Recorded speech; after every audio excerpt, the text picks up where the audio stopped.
Hello everyone and welcome to Games, Comics and Crafts. In this video, I'll be looking at the Magic Order Series 5, issue number 1. Okay, so I know absolutely nothing about the Magic Order. This is the 5th series, obviously, Magic Order 5.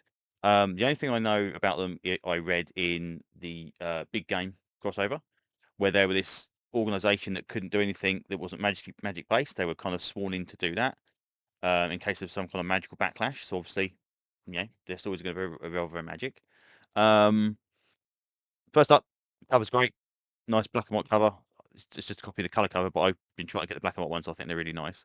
To me, this scratches the Hellblazer Vertigo era itch that's been missing since that book was cancelled. I enjoyed some of the Hellblazer stuff since then, but they've either been very short lived or they've had like one story and that's it. Um, but as I've mentioned before, DC continuity is so around the twist now that it's very difficult to, what counts because everything counts and nothing counts, and next time somebody's dead and they're not. Anyway, so I've given up on DC at the moment. Um, anyway, so this one, uh, this lady has got a kid out on the swings, and this mysterious bloke kind of appears from the mist, eyes closed, bats her around the head, knocks her unconscious, steals the kid, and then we kind of get this kind of montage where she basically goes to the police and there's like a big mass crime thing about it. She gets caught up in a drug problem, eventually marries another guy about 8 years later or so, and or a couple of years later they have another child, and at the same age of that child, this time ringing the doorbell, oddly enough, rather than appearing from mist. But there you go. The same guy turns up. I was knocks her unconscious again, steals the kid, and the woman is completely bewildered what's going on. They reckon it's some kind of like, losing two kids in exactly the same circumstances, really suspect. Her husband kind of leaves her and all this kind of stuff. So she's kind of called to people, and they've spoke to the nurse, and the nurse knows the magic order. I assume that's a pre-established thing. Um, this lady here is watching this red-haired lady. Apparently, who was a birth mother.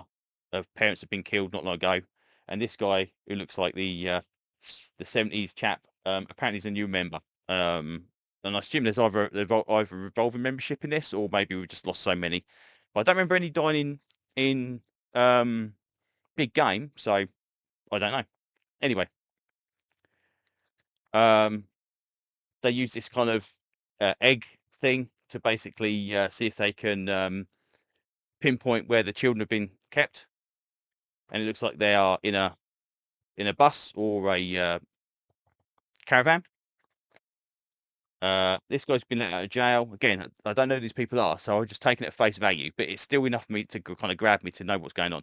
And it gets picked up. This guy, apparently, this guy is housing three demons, I believe, or he's a demon, and that guy's housing three demons, um, which is quite funny.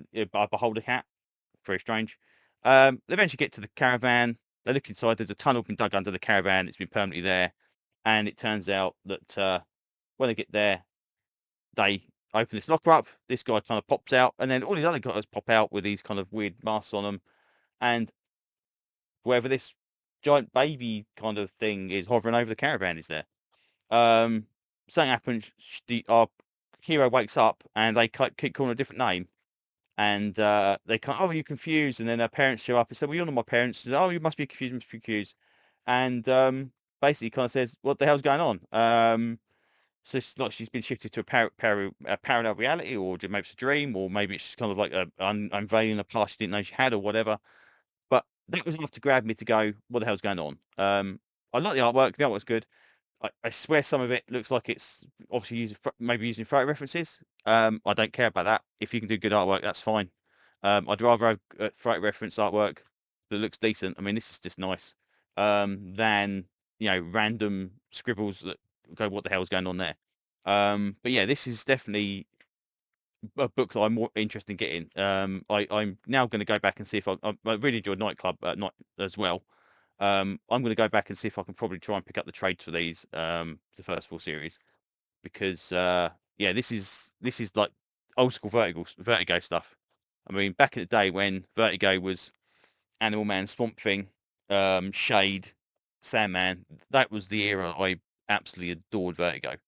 And I think this book is kind of along those lines. So yeah, more than happy to kind of pick this one up and buy more Millerverse stuff. That's fine by me.